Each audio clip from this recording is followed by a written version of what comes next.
हम लोगों ने बहुत सी कहानियां सुनी होगी, लेकिन आज हम आपको ऐसे भाइयों की कथा सुनाएंगे जिन्होंने अपनी ही बहन को मारकर उसका मांस खाया। तो चलिए शुरू करते हैं कहानी, लेकिन उससे पहले हमारा चैनल सब्सक्राइब कर लीजिए ताकि ऐसी कहानियां और सुन सके। तो चलिए शुरू करते हैं। एक बार की बात है, एक गांव में 7 भाई और उनकी एक बहन रहते थे। उस वक्त लोग शिकार कर ही अपना गुजारा किया करते थे। तो इसी तरह सातों भाई रोज जंगल में शिकार करने जाते थे और कोई ना कोई जानवर को मार कर खाने के लिए लाते थे और उनकी बहन उस जानवर को काट कर पकाती थी। इसी तरह वो रोज शिकार पर जाते थे, लेकिन एक दिन पूरा दिन खोजने के बावजूद भी उन्हें कोई शिकार ना मिला और वो खाली हाथ घर लौट आए। जब बहन ने पूछा कुछ लाए नहीं, तो उन्होंने कहा कुछ भी हाथ नहीं आया। तो फिर उनकी बहन ने पास से ही कुछ पत्तियां तोड़कर सब्जी बनाना शुरू कर दिया और भाई लोग बाहर चले गए। लेकिन इसी बीच साग बनाते वक्त बहन की उंगली कट जाती है और खून सब्जी में मिल जाता है, लेकिन वो इतना ध्यान नहीं देती। कुछ टाइम बाद भाई लोग घर आते हैं और बहन से पूछते हैं कि खाने में क्या है। तो बहन कहती है, भैया सब्जी बनाई है मैंने। तो भाई लोग खाना शुरू करते हैं, जो कि बहुत ही स्वादिष्ट होता है। भाई लोग बहन की बहुत तारीफ करते हैं और सब्जी के इतना स्वादिष्ट होने का कारण पूछते हैं, लेकिन बहन बताती नहीं है और भाई लोग खाना खाकर बाहर चले जाते हैं और बहन के खाने के बारे में बात करते हैं। वह फिर बहन से खाने के बारे में पूछते हैं, तो मजबूरन बहन को सब बताना ही पड़ता है सच्चाई मालूम होने पर। पांचवा भाई, जो बहुत ही लालची किस्म का था, उसने बाकी भाइयों से कहा कि बहन का खून इतना स्वादिष्ट लगा, तो इसका मांस कितना स्वादिष्ट होगा।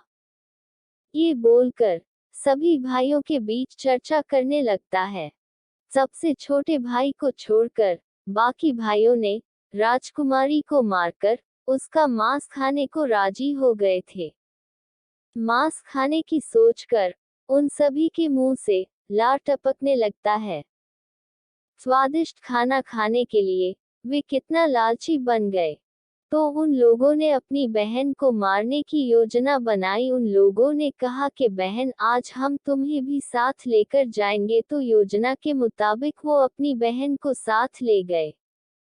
पूर्व से निर्मित 4 केन के वृक्षों पर बने मचान के नीचे पहुंचते हैं, जिस पर अपनी बहन को ये झूठ बोलकर चढ़ने के लिए बोलते हैं कि इस मचान पर जंगली जानवर तुम पर हमला नहीं कर सकेंगे।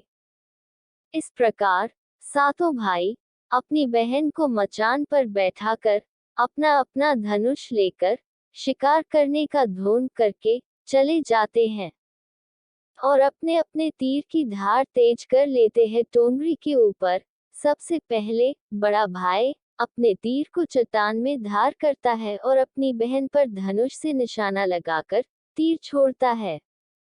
तभी बहन पूरी बातों को समझ जाती है कि भाइयों का क्या इरादा है और अपनी मातृभाषा में गीत को गाने लगती है। बिंदु बिंदु दादा, छाती ताइक ताइक, अर्थात जान से मारना ही है दादा साहब, तो तीर को सीधे मेरे छाती में वार करो, इधर उधर तीर क्यों चला रहे हो।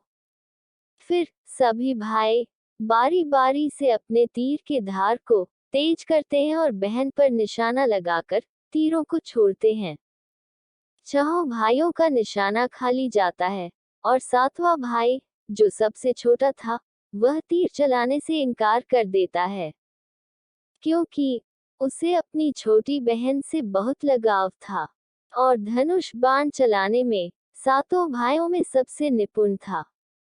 लेकिन बाकी भाई उसकी मार पीट करते हैं और जान से मारने को कहते हैं। मजबूरन उसे तीर चलाना पड़ता है और बहन फिर से वही गीत गाती है। इस बार तीर सीधा बहन की छाती में लगता है और उसकी आत्मा शरीर से निकल जाती है। वो देखती है उसके भाई कैसे उसका मांस खाना चाहते हैं। वो बहुत दुखी होती है। तभी भाई लोग सबसे छोटे भाई को 7 टुकड़े कर रस्सी देते हैं और लकड़ी लाने को कहते हैं। वो जंगल में जाता है। उसने लकड़ी तो इकट्ठा कर ली, लेकिन उसे बंध नहीं सका। तभी एक नाग देवता वहां आते हैं और पूछते हैं कि क्यों रो रहे हो। वह इधर उधर देखता है, किंतु कोई भी नजर नहीं आता है। फिर उसको नाग देवता को अपनी पूरी आपबीती सुनाते हैं। फिर नाग देवता उसे कहते हैं कि मैं लकड़ी में रस्सी की भांति लिपट जाता हूँ, और तुम जैसे ही लकड़ी वहां रखोगे तो मैं धीरे से निकल जाऊंगा। और वो ऐसा ही करते हैं। सभी बड़े भाई ये देखकर चकित रह जाते हैं कि कैसे उनका छोटा भाई रस्सी के साथ टुकड़े होने के बावजूद भी जंगल से इतना सारा लड़की लेकर आता है। तत्पश्चात वे लोग अपने छोटे भाई को पानी लाने के लिए एक घड़ा में साथ छेद कर भेज देते हैं।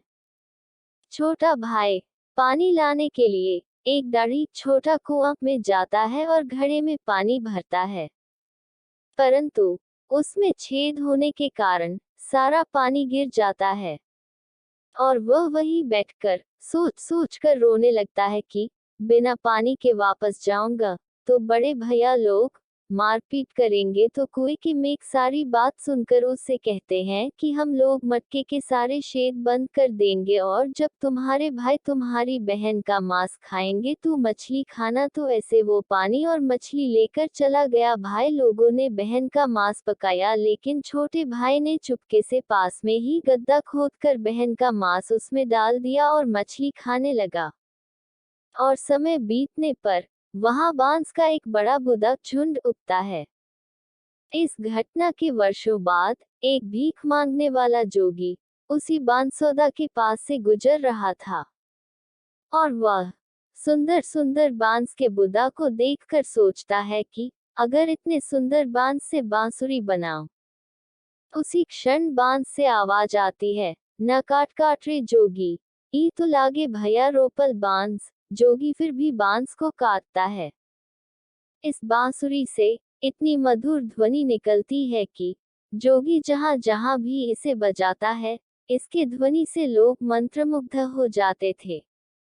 ऐसे ही एक दिन वो योगी बंसुरी बजाते उसी गांव में चला गया जहां वो भाई बहन रहते थे।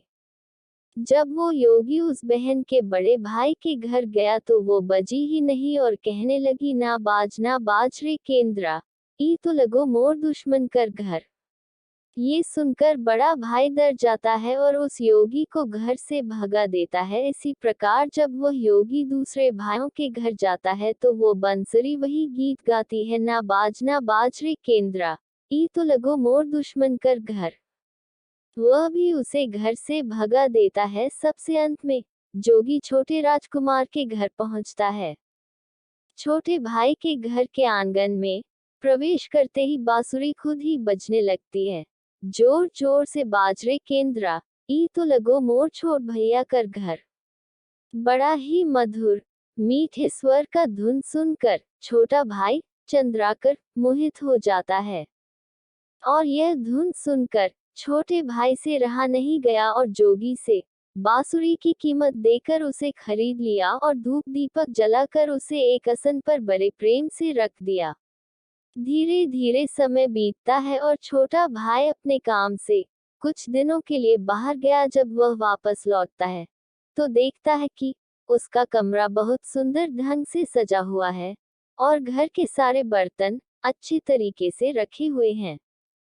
तब छोटा भाई सोचता है, शायद कोई भाभी आई होगी और मेरे कमरे को सजा कर गई होगी। छोटा भाई के मन में जानने की जिज्ञासा उमड़ने लगी कि आखिर मेरे घर को इतने सुंदर ढंग से कौन सजावट करता है। वह अपने भाइयों तथा भाभियों से भी पूछता है, और वे लोग भी सजावट करने की बात से साफ मना कर देते हैं। एक दिन सच्चाई पता लगाने के लिए किसी काम का बहाना कर बाहर जा रहे हैं बोलकर निकलते हैं, और छुपकर पुनः वापस आकर अपने कमरे में रखे खजूर के गोल मुड़े हुआ चटाई के अंदर छुप जाता है। कुछ समय इंतजार के बाद वह देखते हैं कि एक खूबसूरत सी लड़की बांसुरी से निकलकर कमरे के अंदर आती है और सारे कमरे की साफ सफाई कर वापस उसी केंद्र में समा जाती है। ये देख उसकी आंखें खुली की खुली रह जाती है। चूंकि उस लड़की की शक्ल उसकी छोटी बहन के जैसी ही होती है। अगले दिन फिर से एक बार उसी प्रकार छुप जाते हैं और जैसे ही वह सुंदर लड़की पूरे कमरे की साफ सफाई का काम खत्म कर वापस बांसुरी में जाने वाली होती है, तब छोटे भाई ने उस लड़की का हाथ पकड़ लिया और उस बांसुरी को जला दिया।